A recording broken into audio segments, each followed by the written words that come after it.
Hello, everyone, and welcome to another episode of Doha Heat podcast. Today, we have someone from International Labour Organization with us. That's something that makes me very happy. The journalist inside me, very happy. So we're speaking to Houtan Homayounpour. Perfect. Am I good? Okay, excellent. That's great. Yes. I'm always worried about pronouncing the second name. The first name you can get by. Anyway, Houtan, tell us a little bit about yourself.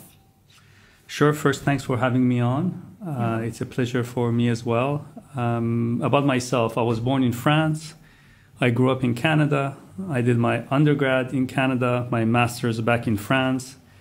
I worked for the Canadian government for a number of years in the private sector in Canada, and then joined the International Labour Organization about 13 years ago, mostly at the headquarters in Geneva, a couple of months in our regional office in Bangkok, Thailand, and now I've been the head of the ILO office in Doha for the past year.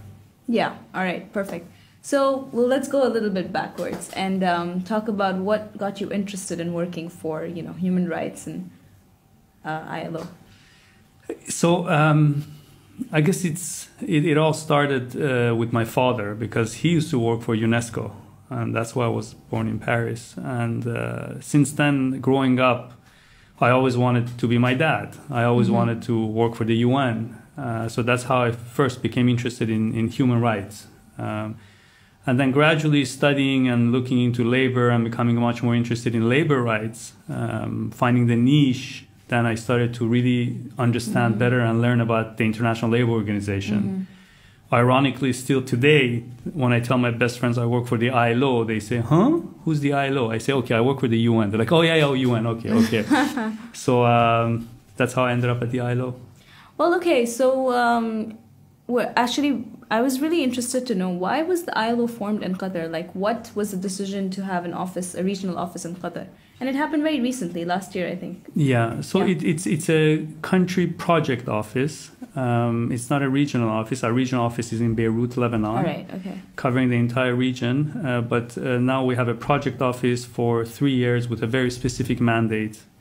And the background is that there was an official complaint, because in the ILO system, constituents of the ILO can lodge complaints against the constituents, be the employers, workers, or governments. We're a tripartite organization, which is also a very unique aspect of the ILO in the UN system. We're the only tripartite UN agency. So there was an ongoing complaint against the State of Qatar on worker situation, if you want. And these discussions went on for a number of years, with Qatar providing responses, improving things. And then at the end, there was a comprehensive program negotiated between the ILO and the government of Qatar in addressing all of the challenges that were raised in the complaint. And then the governing body of the ILO endorsed the program, closing the complaint. And then the office was formed, and we opened officially about a year ago now. All right, okay. So I just realized I jumped into ILO, but maybe there are people in our audiences who don't exactly know what ILO does. Yes. So maybe we should talk a little bit about that. Good point. So the ILO was created in 1919. This year, I'm very happy to say we are celebrating our 100th year. We have our centenary year. ILO was created after the World War, before the United Nations was actually created. Basically, I like to call ourselves the labor arm of the United Nations. We deal with anything and everything that has to do with the world of work, basically promoting decent working and living conditions for workers all over the world. Again, our very unique structure is that our governing board, or governing body, as we call it, consists of workers, employers, and governments. And everyone's inputs are taken on every discussion that takes place, and also on the strategic direction of the organization, budgetary questions. So it's really fantastic for us and the strength of our agency, our organization, because maybe these discussions take time to ensure that we have consensus and everyone has given their inputs. But when we do have the agreement and the implementation on the ground, at the country level, at the village level, is much more effective, because everyone's on board. We have the support of every player involved. Oh, wow, that's interesting. So what do you guys do here? Like, we want to know what's happening in Qatar that you guys are working on currently. Yes. So we negotiated a 3-year program, a comprehensive, ambitious program. Our main partner here is the Ministry of Labor. We work also with the Ministry of Interior, with the public prosecutors, with everyone. But our main counterpart, if you want, as the International Labor Organization, is the Ministry of Labor, just like in any other country. And we support the government on the ambitious labor reforms that they have embarked on. Our program consists of 5 pillars. The first pillar is on wages. Under this pillar, under each pillar, I just give some highlights. I won't bore you with every single detail, even though they're fascinating. No, but I want to know. You can bore us. I don't know if we have enough time. It will take a couple of days. But here we're working with the Ministry of Labor on assessing the WPS system, the wage protection system, where workers get paid through this system, a bank transfer. And this is how the labor inspectors and the Ministry of Labor can ensure that everyone's getting paid. Excuse me. So we're doing an assessment right now jointly in order to come up with recommendations on how we can make sure that it's actually being as effective as possible. The second highlight under this pillar is coming up with a permanent, non-discriminatory minimum wage. About 1.5 years ago, the last Minister of Labor announced a temporary minimum wage. And now we are working with the ministry, doing the economical analysis in coming up with a permanent minimum wage that is non-discriminatory, meaning that all nationalities in all sectors, the minimum wage is the same. And that's one of the priorities for 2019, in fact. The second pillar is on forced labor and human trafficking.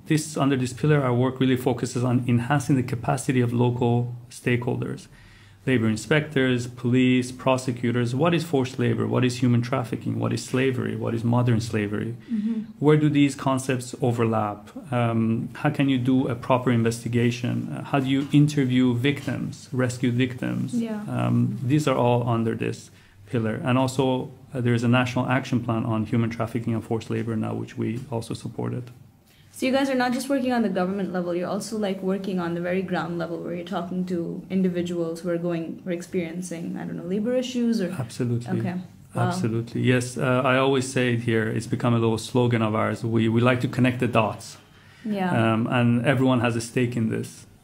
So we bring everyone around the same table and everyone has a role in this if we're going to be successful.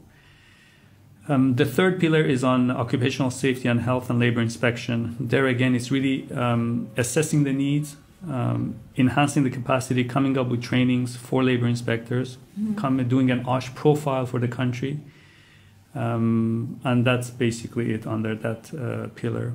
And then on that was 4 or 3 pillars? The third pillar. That was third pillar. Yeah. Okay, so the fourth pillar is, the very important one, kafala. And the full abolishment of kafala.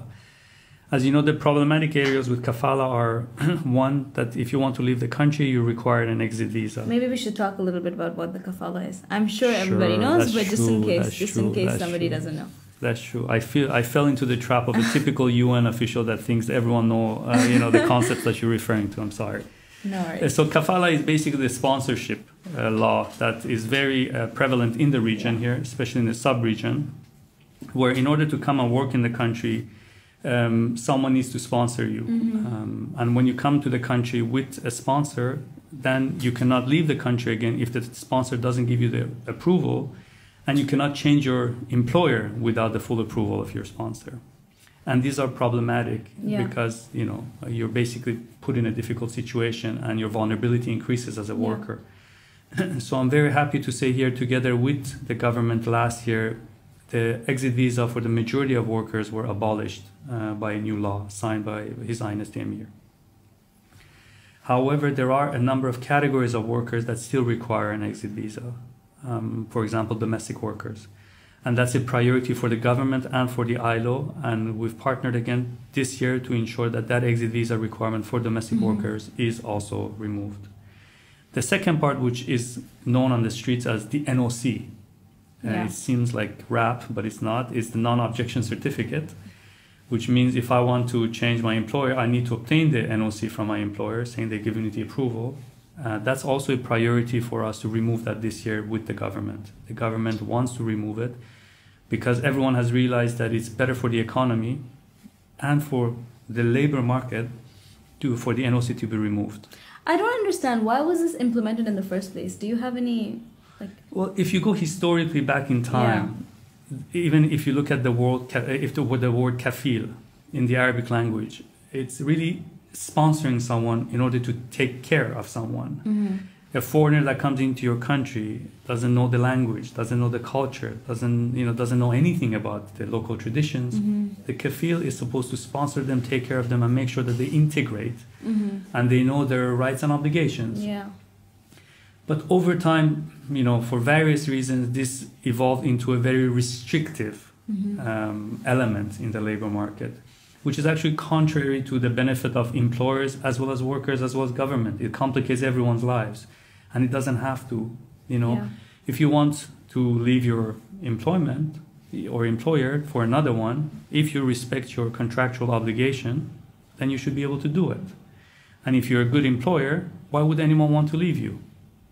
So, and that's the case that everyone is making, including the government, to saying, no, it's time to really get rid of the NOC because it has evolved from its original purpose. It no longer serves its original purpose, this law.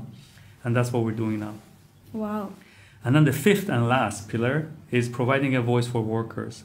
Okay. This is working with companies, the Ministry of Labor, in establishing joint committees at the enterprise level. Now, what are joint committees? Joint committees is workers have elections, democratic elections, to elect their representatives at the enterprise level. Wow. And then those elected representatives sit in a committee with management representatives in order to discuss their concerns, their challenges, and come up with solutions together collectively at the enterprise level. Yeah. This is fascinating. It's been happening in Qatar for a number of years now. We're reviewing it. We want to, together with the government, see how we can do it better. So it's already been happening? Absolutely. I'm just curious, why don't we know about these things? One, because we at the ILO are not very good in communication, and I think also the government here is so busy implementing these ambitious reforms that perhaps they've been lacking in communication. You guys came here last year, which makes sense. You're gonna probably start doing that very soon. But yes, we're constantly receiving backlash as Qatar, like for so many years, for all kinds of human rights violations, and it's also important for us to see what is being done, and we see this one law that comes out, but we don't exactly know what's happening on the ground level. Now I'm talking to you, I'm finding out. Yes. But yeah, anyway, that was just a rant. No. Listen, I fully understand this, and in fact, when we opened the office, we became very quickly very conscious of this fact, and that's why now we have a full-time communication advisor as part of our office here to really help us address these challenges. And he's sitting in this room, Steve. Yes. So he's going to help us really improve our communication as an office. Yeah. And also the Ministry of Labor has designated focal points for communication to ensure that we spread the word not only on the fantastic reforms that are being made and the many more milestones that are coming up that we need to achieve all together as true partners, but also of spreading the word amongst the workers. Of what are their rights, what are their obligations, and in case they do find themselves in trouble, where can they go and find help? Yeah, well, absolutely. I love that. It's always great to empower the people rather than help them. Okay. So, well, you've been here for a year, so I'm just gonna ask you a few tough questions. I thought the first ones were tough. No, I just want to ask you. What is up? What do you see happening currently that has probably changed, or is there a trend that you notice when it comes to labor issues in the country? Do you see an improvement, or do you see there are still issues? Just your understanding of what's going on. Yeah, absolutely. I've been saying this, and I'll continue to say it. Great milestones have been achieved in such a short period of time. And the State of Qatar, from the highest government officials to the lowest, need to be recognized for the great achievement that they have made. Is the situation perfect? No. Is our work done and we can relax and sleep? No. Many more great things and milestones need to be achieved and lay ahead of us. But with the commitment that I've seen here over the past year, and with the true nature of our partnership that we have all formed with different stakeholders at the country level and internationally, Yeah. I'm sure we will continue to move in the right direction and hopefully achieve all of our combined objectives that we've set before us. Okay. So can you elaborate a little bit about like what, just for on a human level, like what are the things that you think have been improved and what are the things that you think could, even us as just people living here, can help out with? Yeah, absolutely. Very quick, concrete examples. Last year, the government, the Emir signed a law removing the exit visa requirement for the majority of workers. As you know, in this country, there are more than 2 million migrant workers. Mm-hmm. And from estimates, that new law affects more than 1.5 million of those migrant workers. So that's an instant change that has a direct impact of the lives of more than 1.5 million migrant workers. Yeah. So that's huge. That's huge. When the government comes out with this new law also granting the same exit rights to domestic workers, that's easily another 250 to 300,000 workers. Mm-hmm. So slowly recovering the entire workforce in Qatar, allowing people to work, to leave freely. Okay, that's a huge. The temporary minimum wage that was established a year and a half ago. You can argue that the amount currently is too low. Fine, but at least it creates a minimum level of protection for workers across sectors. Yeah. Okay. Now we're working together on coming up with a permanent minimum wage level, doing the proper labor analysis and the economical analysis that it requires to come up. It takes time. All of these things take time, unfortunately. We always want things to happen within 24 hours, but to do it properly and meaningfully and ensure there's a sustainable change, it takes time. So these are some examples of things that have happened that have real impact on the lives of migrant workers. And like when you, for example, you said there was a complaint that's why you had to address it, and all of, that's why ILO was formed. Were there other countries in the region that also you were under ILO's radar for the same? Just a clarification. Initially there was a complaint launched, there were discussions took place, the complaint closed, and then we opened the office to partner with the government. The ILO has offices in many countries around the world, including in the region. And now the presence of the office or the ILO goes from one person to 80 people, 100 people at the regional level there. So we have presence all over the world, and we work with all of our constituents, which are the workers, employers, and governments, in addressing their challenges. So yes, we are present in the region, and we work on some of these very difficult, sensitive issues, as you can imagine. Yeah, I think one of the things that, because I worked as a journalist here, I think one of the things that I noticed was that even though the government was implementing all of these reforms, like on the ground level, like with the employers and with the employees, like the employees, they didn't know their rights, and the employers were not very enthusiastic about implementing the laws or about implementing. So is that something that, I don't know, is that what you observed? Yeah, no, it's a difficult question to ask because I'm generally against the generalization. You cannot say that all workers are good or bad, or all employers are good or bad, or all government officials are good or bad. I think it's really case by case. What I can tell you is that the government here in Qatar is fully committed to the labor reform agenda. The government has the support of the employers and the Chamber of Commerce. We work very closely with the Chamber of Commerce on these issues. And also the international trade unions are very supportive and are very active now with all of us, with the government, the ILO here in Qatar. So everyone has a very important role in this. And again, as I said earlier, we will only be successful if we all play our role. If not, we will fail. Well, okay, adding on to that, what are some things that we can do to either collaborate with ILO in a way? Do you have some sort of development programs where you require volunteers or people from the community to participate? Or what are just some things that we should be aware of or like educate ourselves as residents of this country? Yes, very good question. I really I'm very realistic. Yeah. And I think the first thing you could do to support and contribute to the labor reform is have a conversation at the dinner table at home. I think we need to start there, to have a conversation amongst ourselves, amongst our friends and family. You'll be surprised of what you hear. Mm-hmm. The misconceptions, the misunderstandings. And I think those misunderstandings are the most dangerous thing that exists as possible opposition to the labor reforms. Yeah, yeah. Really fully having an open discussion, not judging each other, but why are these reforms good for the people and good for the country? Yeah. And then once we get over that, then we can see what role could everyone play and how they could positively contribute to these. You know, a lot of the people you know are probably business owners. Yeah. That's the next level. Having a conversation with them, you know, organizing talks, inviting the ILO to come and engage in an exchange. If there are any questions, if there are any hesitations, because we don't have all the answers. Mm-hmm.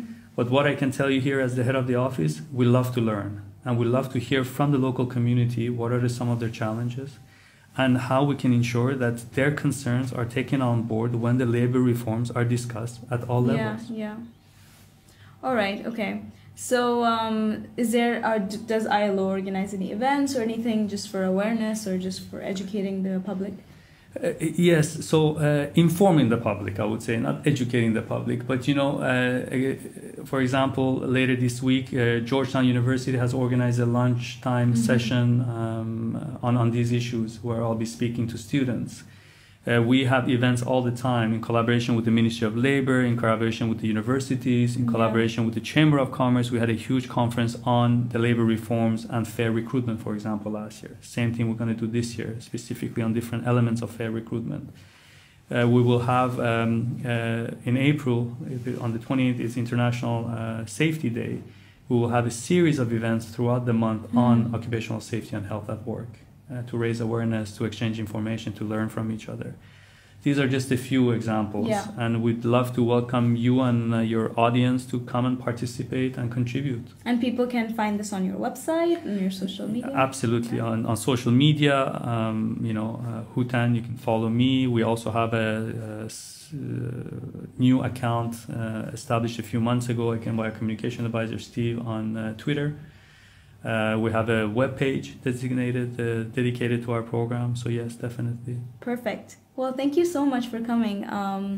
It was a real pleasure to learn about all of the reforms and all the things that ILO is doing in Qatar. Thanks for having me. No worries. Thank you. Thank you guys for listening. I hope you had a great time and see you next week. Thank you. Bye.